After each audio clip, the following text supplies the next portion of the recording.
আমার ফ্রেন্ড সার্কেলের ভিতরে ছেলে মেয়ে অনেকেই বিয়ে শাদী করে ফেলাইছে। তাদের ভিতরে একটা কথা শোনা যায় যে তারা তাদের বউদের নাকি তারা ভালো পায় না, তারা বউ থাকা সত্ত্বেও বাচ্চা থাকা সত্ত্বেও অন্য মেয়ের দিকে তাকায়। জিনিস চিন্তা করে দেখে বন্ধু, একটা মাইয়া তার বাপ মা ভাই বোন আত্মীয় স্বজন তার পড়ালেখা সবকিছু সাইরা সুইরা তোর কাছে আইসা করছে, প্লাস তোর বাবা মা ভালো পায় না মায়েরা, শেষ পর্যন্ত তোর যাওয়ার মতো জায়গাও নেই, তুইও ভালো না পাস তাহলে মেয়েটা যাইবে কই?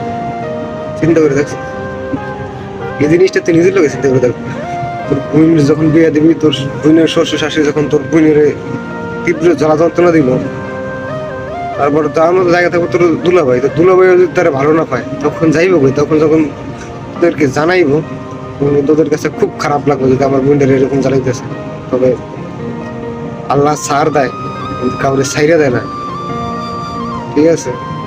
তুই যেহেতু অন্য ঘর একটা মাইয়াই না তুই তারে জ্বালাবি, এই জিনিসটা তোর বোনের হইতে যাইব, এটা মাথায় রাখতে হবে। এটা যদি মাথায় না রাখ তাহলে চলবো না, এটা হইবই, আল্লাহ তাহলে এটা করবেই। আমি আমার নিজের চোখে দেখছি, ঠিক আছে?